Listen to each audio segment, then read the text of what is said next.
Hi and welcome back. In this video, we're going to follow up with our discussion of measuring voltages.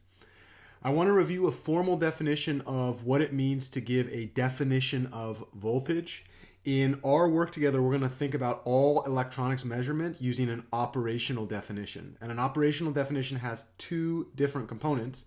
The first is that I specify a measuring tool, so some sort of a object that I actually use to collect measurements. In this case, we're using a digital multimeter, so that checks the first part of the operational definition. And the second is, once I've determined the tool I'm going to use for measurement, then I need to specify a procedure to collect that measurement. In our case, to measure voltages, the tool we're going to use is a digital multimeter, and the procedure we're going to use is to connect the negative lead of the digital multimeter to one side of a single circuit element. We're going to connect the positive lead to another side of the same circuit element. Then we're going to turn the function dial to voltage, and the corresponding measurement will be the voltage drop across that element. We have just defined a mathematical variable. The voltage drop across the resistor is the voltage value read on the multimeter. That is the operational definition of voltage. There are other ideas at play here. Some of them go all the way back to Maxwell's equations, which are beautiful partial differential equations to discuss the behavior of electronic phenomenon, electricity and all this stuff, right? But what I wanted to talk about for now, though, is I wanted to give a kind of an idea of what's happening when we're talking about voltages. And what I want to say is that sadly, voltages are not like things that we can see per se. So height would be a really, really good version of this. Let's say that you had a heavy object, like, I don't know, an apple, and your apple's at a certain height, and then you take that apple from that height and you bring it higher. There is a change in that, which when I let it fall in gravity, gravity is kind of like an invisible force that pulls it back down to its lower potential. The reason that apple is really nice is because I can see it with my own eyes, and then measuring length is something that I can do with my hands. The same cannot be true, it cannot be said about charge and voltage and electrons, but the major idea, you've probably heard the concept that we have something called atoms, and atoms have protons and neutrons and electrons. We're going to think about a kind of a simplified idea of an atom right now, and that idea is going to be the following. Let's suppose that every atom had only one proton and one electron. So we're going to take a look at a few different atoms.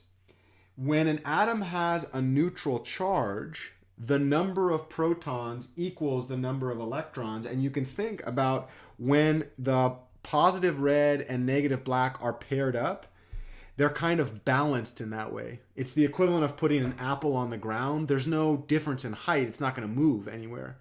But the moment that I try to start separating the positive charge from the negative charge, there is a force in between that says, hey, wait a second, we are unbalanced. We better get back together. So the major idea in electronic, to create voltages is that we're able to separate charges on a very, very large scale. So it's almost like we're magic. We can go into individual atoms and kind of take electrons away so that there is a more positive charge, or to kind of bring electrons locally, like separate them so that all the electrons are in one space, all the protons are in another space. And then the moment we do this, there's this huge kind of magnetic electronic field, a pull, just like gravity. It's invisible. We can't see it with our eyes. We can, over the years, people have come up with experiments to kind of measure this, but there's a pull now. Now that I've separated the electrons away from the protons, protons have net positive charge, electrons have net negative charge. they want to go back together. They have this natural pull back together. Well, in the magic that is the creation of any type of electric field, in that field, we will have, let me see if I can do this. Oh, no, that's so frustrating. I did some magic and tried to get all of the positive charges in one end and all the negative charges in another end.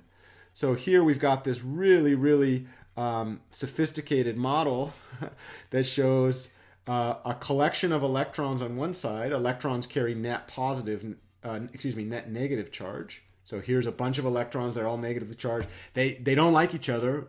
Negatives repel negatives. So like there's a huge force pushing these electrons away from each other.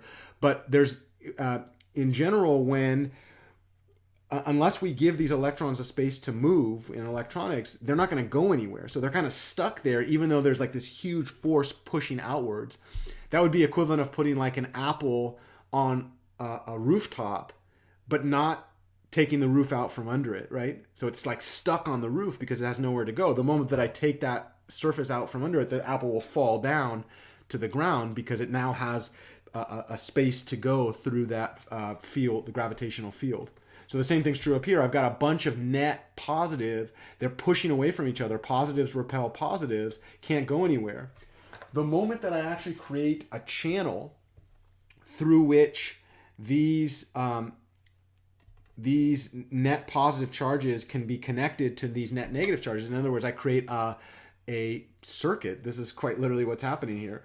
Well, what happened is the positive charges will tend to start pushing other charges away, and then the negative charges will kind of bring those positive charges toward them because positives repel positives, positive attract negative, and the same thing is true in the reverse. Negative repel negative, but negatives attract positive. So in this case, the moment that I create a channel between these two things, the positives will repel, and if they were to move in this electric field, they'd move down to the negative to get it to a balanced act. Well, so it kind of that's exactly what's happening in voltages. A voltage difference is just a charge difference, a potential difference. There's at one point in the circuit, there's a bunch of negative charges.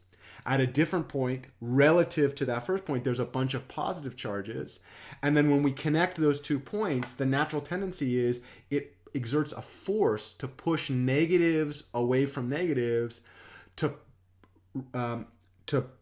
kind of compel or attract negatives towards positives. This is where the analogy in mass breaks down. In masses and gravity, like this apple will never have a negative mass. So like everything that we talk about in masses are always positive. They always move from a higher gravitational potential to a lower gravitational potential. But charge, the physical quantity of charge, can be negative or positive. Moreover, it is very seldom that we think about protons as moving. The positive charged elements are usually stuck in place in atoms, and in fact, it's usually the electrons that move. So when thinking about how voltage works, again, the whole idea of voltage is that when we have a voltage drop, when we have a difference in potential, at some point in the circuit, there's a bunch of negative charges, net negative charges, all grouped together, pushing away from each other, like electrons fighting, get out of here, leave me alone, right? Some other place in the circuit, there's a bunch of positive charges grouped together, and they're pushing each other with nowhere to go. The moment we connect those together, so we create an electric connection between them, and we allow the electric field to have an effect on charged particles, what ends up happening is electrons are the particles that can move in the way that the whole structure of the atom works out. And so it ends up that when we have a net negative over here and a net positive over here, the electrons will tend to push negative charged particles up towards the positive charge. When those two things meet, they kind of cancel out. So now that's canceled. And then the same thing's going to happen again when I have a negative charge this way. And eventually all these negative charges, like literally there's just like a flow of negative charged elements or a flow of electrons moving this way. Well, that flow of electrons we call current. And it's really sad. way back when they used to think about this like the flow of liquids, and they made this bet. They were trying to measure stuff, and they're like, oh, we'll call current positive in this direction, and it just so happens that positive current references are in the actual opposite motion at this point in history of the flow of electrons. So again, let's think about this one more time. The major idea in voltages is that we have this invisible force field, like literally like this almost like magnetic pull. In this case, it's an electric field that's like pulling elements. And in an electric field, we have something called a positive charge potential and a negative charge potential. Normally, they come in pairs. So the number of positives equals the number of negatives. The net charge on that atom is 0. No electric field outside of the atom itself. This is a simplification, but and I'm not a trained scientist. So if you would say stuff, if I said something false, excuse me, I'm a trained mathematician, but I didn't. I took a few classes in chemistry and I've taught myself a lot of physics. But so if you see something that I made a mistake on, please do call me out on it. But this simplification is useful for the mathematical modeling underneath. When we separate those charges, there is a kind of a pull to get those back into equilibrium, to get them back balanced so that the number of positive charges equals the number of negative charges in a local space. When we make a channel between those, net negative charges will go towards positives, and that flow of electrons, the flow of negative charged particles, is called current. The difference between the charges, so when I have like a group of negative in one spot and a group of positive in the other spot, we can actually measure how much more negative is in one spot and how much more positive is in another spot. That measurement is exactly a voltage. So when I take my multimeter and I attach the negative lead of my multimeter to some point in my circuit, and I attach the positive lead of my multimeter to some other point in my circuit, what has ended up happening is I'm measuring, hey, between those two things, there is a difference in charge, and that difference in charge has the capacity to move electrons, to actually flow negative charged particles along that channel, along that circuit. So that's kind of the intuitive understanding of how voltage represents the concept of the ability to move electrons along a particular conductor. So the conductor in this case, like this piece of metal, has a bunch of electrons that are free to move. The moment I put more positive on one end and more negative on another one, that will push those electrons away from the negative towards the positive, and that flow of electrons will be the negative of the measurement of current. So we think about current as the movement of electrons, and we think about voltage as the ability to produce that motion, to really move particles, potential differences. In the next video, we'll actually pause here because I think that's pretty good as an introduction. In the next video, what we'll do is we'll introduce the concept of polarity. So one of the really interesting things about measurements in this space, because particles can be both positively charged and negatively charged, when I measure this voltage and I get a positive, let's say 4.96, that says that there is more positive charged elements up top and they're more negative on the bottom. When I do the same exact measurement, but I attach the negative polarity of my multimeter, so the negative probe up on top and the positive on the bottom, and I get a negative value for that, it's the same difference. The electrons and the protons, the charge differential is the same. The fact that I'm getting a negative reading means whatever I'm claiming the change in voltages are is the opposite orientation. So we said that in this case, when I put a negative probe down here and a positive up top, and then I say to myself like, oh, okay, that means there are more positives up front because I'm getting a positive measurement.